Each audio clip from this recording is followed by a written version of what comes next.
Hey everyone, it's Sunday today, so that means it's time to sit down and chat all things ChatGPT and catch up with the news in the week. And disclaimer, it's actually Saturday night because it is Eurovision tonight, and that means that there are some festivities, so I cannot promise a video will be posted at 8 a.m. if I don't do this now. So anyways, let's go. There's going to be a whole schwack of Google things to announce because Google recently had the Google I/O conference this weekend.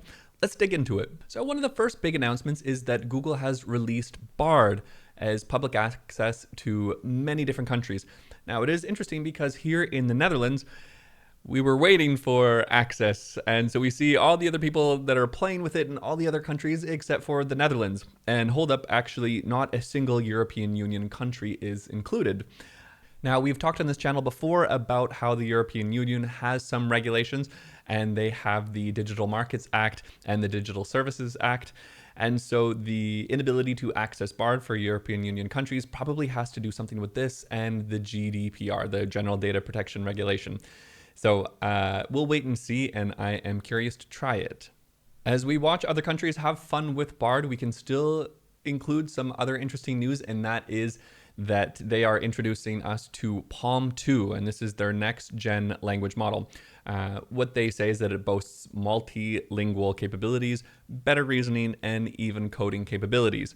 So this is huge news for multinational corporations and people who work with global clienteles. Now, Palm2 isn't just smarter.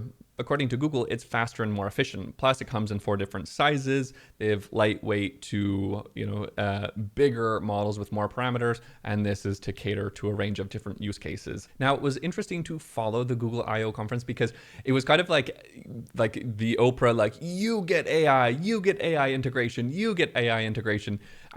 So with that really being said, Google has incorporated the Palm2 language model into 25 Google products and features, meaning that advanced AI capabilities are more accessible to consumers, developers, and enterprises. So we're talking from Google Docs to Google Sheets to Google Slides. Their intention is that Palm2 is to streamline work, enabling faster and more efficient operations. As a consultant, I'm like, okay, as long as we can make slide decks still, we are A-okay. Now, one of the things that is also interesting, which I chatted about a couple months ago, I believe, in kind of one of my predictions, well, that's coming true because Google has unveiled its AI Claims Acceleration Suite designed to expedite health insurance authorization and claims processing. So this is a huge development for healthcare providers and insurance companies. And we talked about this, I feel like maybe it was 2 months ago, a month and a half ago, that we're going to see AI capabilities come into the domain of insurance.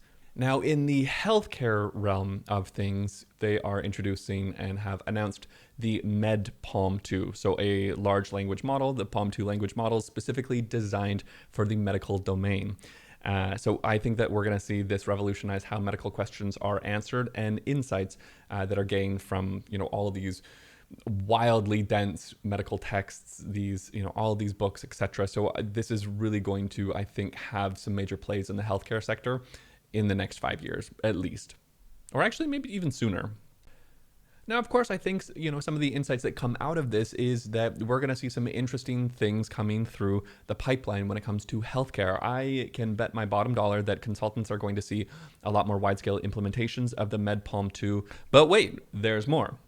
So Google has also introduced Duet AI for Google Cloud, and this is a new AI assistant, and the mission is to bring a whole new level of simplicity and personalization to the cloud experience. So what they are trying to do is that the cloud becomes accessible to any user at any skill level, and it offers code recommendations for developers, data insights for data engineers, and even chat-based app creation for business users. So they're looking to power it by their state-of-the-art AI foundation models, and they want to bring a human-centric, holistic experience to Google Cloud. Now, what is really cool about this is that the code isn't reused for model learning and development. So this ensures privacy and maintaining the integrity of AI models for enterprise users. It is also equipped with multiple capabilities like AI code-driven assistance. And I mean, we've seen this, and I'm happy that Google is kind of stepping up because we have the Amazon version of this. We have GitHub Copilot. It's nice that they're kind of coming to the AI-driven code assistance because, many other big tech players are already in this space. Whew, catch my breath. At the end of the day, I think this is really great. Although there are a lot of major players already doing this, I can imagine that there are some businesses that are locked in the Google ecosystem. So this is nice because it means that they can kind of catch up to speed with all the wonderful, fantastic generative AI things that have been happening and the tools that they can now start using. Do you want more coding assistant news? Because we have more coding assistant news. So in some exciting news, IBM is also getting into this space, and they have announced this week the Watson Code Assist. And so this tool is designed to simplify coding for anyone and everyone, making AI generated recommendations based on your natural language inputs. So I think their intention here is for anybody being able to code by writing plain English, which is so cool that a lot of these barriers to coding are being diminished. Not removed entirely, but diminished, because you know that there is a steep learning curve associated with coding. Now, of course, if you're interested in this, I will put links in the chat. I've been thinking about Zoom. I'll put links in the description for you to take a look if this is relevant for you. I think from a consulting sort of just from a takeaway perspective, there are some interesting takeaways in the landscape of AI assisted coding from IBM and from Google, and that is that AI is kind of democratizing coding. Being able to convert natural language into code is a significant development. As mentioned, this really reduces the barrier to entry, and this can bring fresh ideas and perspectives to projects because people who might not be those that have coding brains can inject their creativity using natural language inputs. Of course, we know that there's a lot of gains to be made in efficiency and productivity, so that is one takeaway that we don't really even need to talk about. But the other is, I think we're going to see an increase with this, if implemented correctly, an accelerated time to value. So speeding up project timelines by simplifying code development and deployment. This is an exciting time. And that's all I have to say about that. And in other news, if you are a fan of Salesforce, well, hold on to your seat because they are introducing the next generation of Tableau. So they announced this at their most recent conference, and they are, introducing Tableau with a generative AI twist that uses the Einstein generative AI technology. So Tableau-GPT is coming. It's going to be the new star that can generate visualizations based on natural language prompts, bringing real-time progress and insights in front of you, which I think is really cool, especially if you're like a sales leader tracking quotas or a commerce leader trying to understand, average order values, et cetera, et cetera. I think this is going to be very interesting to see, especially with, because we're all looking for insights. I'll put a link in the description to the news article for those that are interested or work with Salesforce. Okay, and just a few more updates coming down the pipeline. I think it's really exciting. Each week it's like, oh my gosh, there's something else that's really cool. And oh, look over here, there's something else that's really cool as well. I'll skip to my day to day. And I presented at a conference, which was really cool. And there was a lot of really good discussions on ethics on AI. And how data is trained. And this leads me to the next news piece in which AI company called Antropic is... it was a formidable rival to OpenAI, and Anthropic has announced that it has supercharged its Claude AI language model.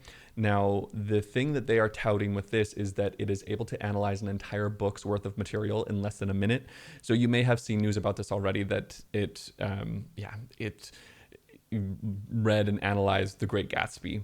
So ChatGPT, I believe, only has around like 10,000 words as a limit, and Claude AI has expanded this to 75,000 words as the amount of text that you can put in, as the amount of text you can put in the input, which is perfect because this means that my upcoming book club, I will have enough to say. Just kidding. I'm not kidding. The book doesn't really seem that interesting.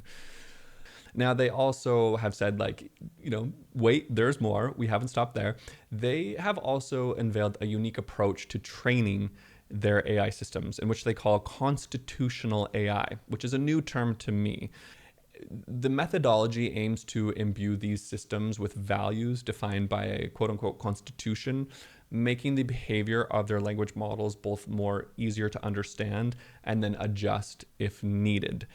So what they aim with this constitutional AI is that it tackles some of the key issues with current AI systems, such as biases and hallucinations. So in a world of AI, this could be a game changer. This could be a blueprint that other large language models and other companies do adopt. So we'll see. I think this is a really interesting one to kind of keep note of.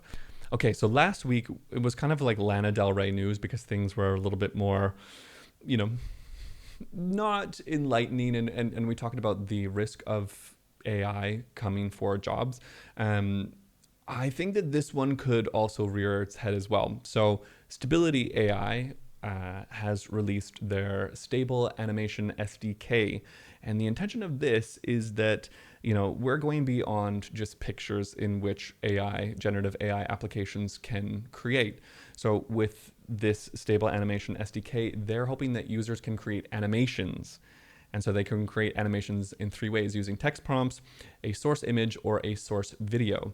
So we're talking this is huge when it comes to the flexibility of creative processes. I'm really interested to see how this is going to be a tool for graphic designers in their tool belt. So another thing to be like, okay, wow, this has the opportunity to be a disruptor. Let's see where this goes.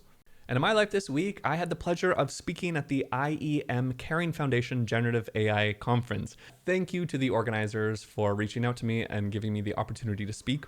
My presentation was about ChatGPT and more specifically, prompt engineering and giving the critical thinking framework on how to be more effective in designing prompts and engineering prompts. I also participated in some really interesting discussions about ethics, about regulations, and as this technology spreads further and further, ideas like technology poverty and if this should be included in a UN SDG. So lots of food for thought, lots of really great critical thinking, really great perspectives. And again, thank you for the opportunity. And that was a big highlight of this week. And that's been the news this week. If you want Sunday news each week, go ahead and press subscribe. If you like this video, go ahead and press like. That would help a lot. And in the meantime, have a wonderful, wonderful day. Bye.